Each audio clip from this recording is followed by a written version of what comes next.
Assalamualaikum warahmatullahi wabarakatuh. Alhamdulillahirabbil alamin wassalatu wassalamu ala sayyidina Muhammadin wa ala alihi wa sahbihi ajmain amma ba'du. Alhamdulillah hari ini kita sama-sama akan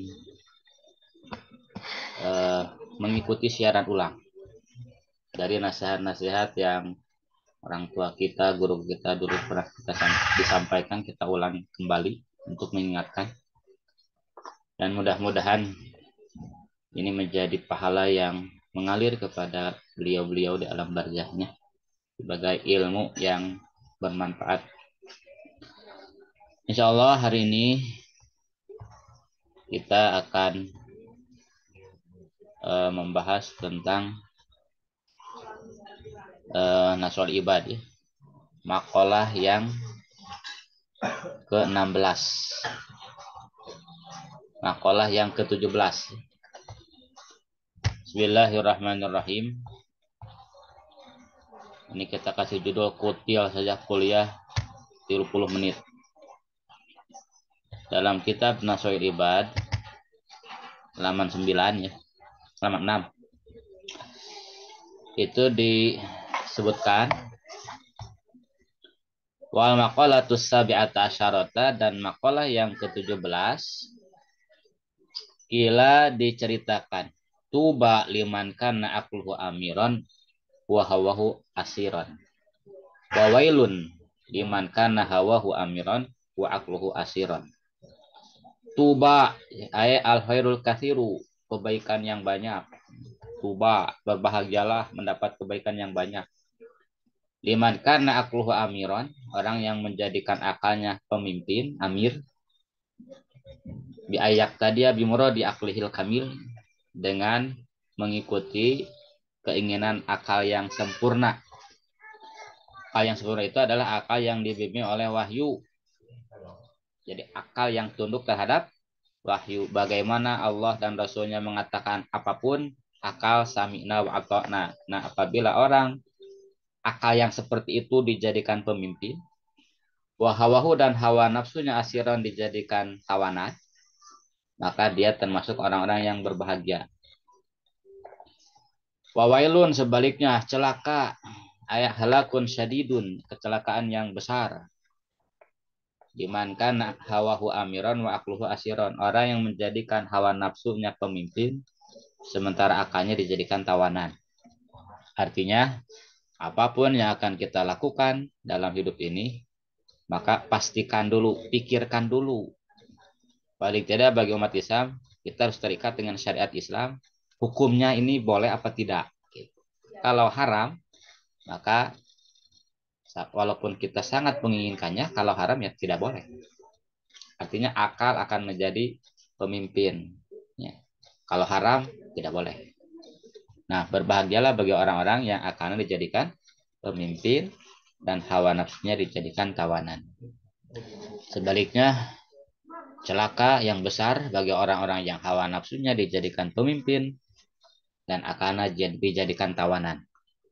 Sebagai cerita ya, dulu guru saya pernah menghikayatkan sebagai contoh.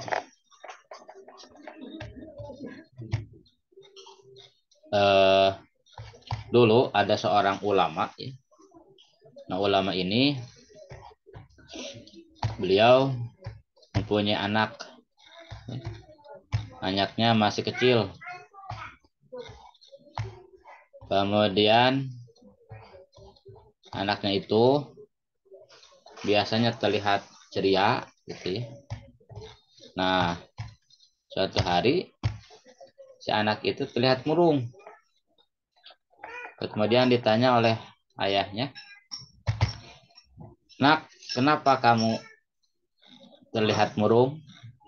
Kalau cek bahasa Sunda mah cinariun, tidak seperti biasanya. Biasanya kalau ngaji itu suaranya keras, semangat. Sekarang terlihat kurang semangat. Nah, si anaknya kemudian bercerita, "Ayah, beberapa hari ini saya bermimpi."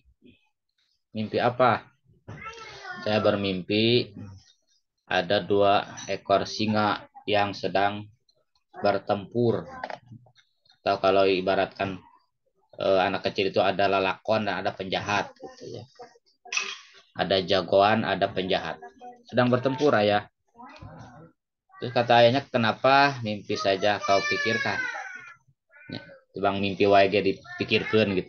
Enggak ayah, ini mimpinya bersambung. Jadi satu malam, misalkan malam Ahad, ya, malam Minggu, itu si singa yang bersih itu ya, ada dua singa, yang satu bersih, singa itu baik gitu ya. Singa itu ya, rambutnya bersih gitu. Kalau ibaratkan mah jagoan, lalakon gitu ya. Dan yang satu lagi singa itu kotor, kasar, galak. Nah, malam Ahad itu singa yang jago itu dia mudah sekali mengalahkan singa yang jahat itu. Sekali cakar langsung eh, kalah gitu. Nah, hari berikutnya saya melihat singa yang jago itu terlihat lemas, seperti enggak belum makan gitu ya. Sehingga jangankan untuk mencakar, berdiri saja dia seperti enggak kuat. Sementara singa yang jahat itu terlihat eh, sehat gitu. Sehingga pada malam itu singa yang jahat itu mudah mengalahkan singa yang jago. Terus senaya setiap malam saya berganti. Nah, yang jadi pikiran saya adalah nanti akhir dari cerita ini siapa yang akan menang? Malum ulama ya, mimpi pun akan jadi pelajaran berharga. Kata ayahnya, kira-kira kamu ingin singa yang mana yang menang? Apakah kamu akan mendukung jagoan atau penjahat? Kata si anak itu ya, ya jelas ayah orang yang punya akal sehat. Kalau cek bahasa Sunda mah jelema nu hidang pasti akan mendukung singa yang jago, yang suka menolong gitu ya. Ibarat jagoan mah yang baik daripada mendukung singa yang jahat. Kata ayahnya, kalau begitu mudah saja. Jangan sampai itu singa yang jagoan, jangan sampai singa yang baik hati itu lemas. Kamu perhatikan makannya, jangan sampai lemas. Sehingga singa yang jago itu akan mudah mengalahkan singa yang buruk tadi. Nah, begitupun senah anakku, kata ayah. Dalam hidup ini, dalam tubuh kita itu ada 2 singa. Ada 2 tokoh jahat dan tokoh jagoan yang suka menolong, yang baik hati. Apa itu? Nah, singa yang jahat diibaratkan nafsu. Dan singa yang baik hati, jagoan yang baik hati, itu diibaratkan akal. Nah, begitupun dalam setiap detik, setiap saat, dalam tubuh kita itu ada yang sedang berperang antara akal dan nafsu. Oleh karena itu, ketika akal kita lemas, kita jarang menuntut ilmu, jarang mendengar tausiah, jarang ngaji, jarang tadarus, jarang zikir, kadang-kadang kewajiban kita tinggalkan, maka akal kita akan lemas, sehingga nafsu akan mudah mengalahkan kita. Sebaliknya, kalau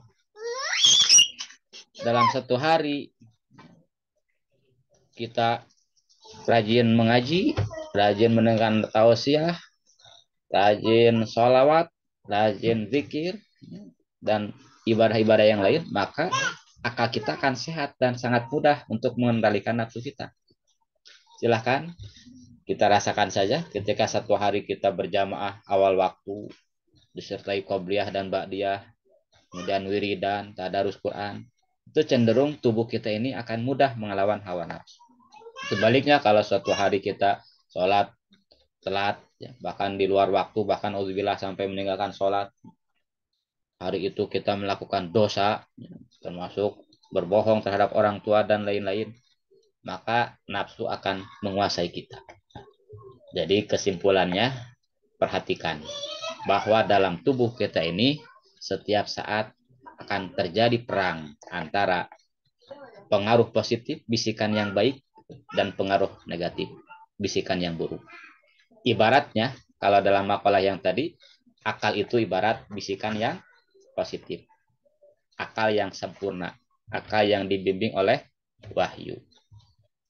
Ketika akalnya sehat, ilmunya dia terus bertambah, diamalkan, dia senantiasa mengingat Allah, maka dia cenderung akan bisa mengendalikan diri.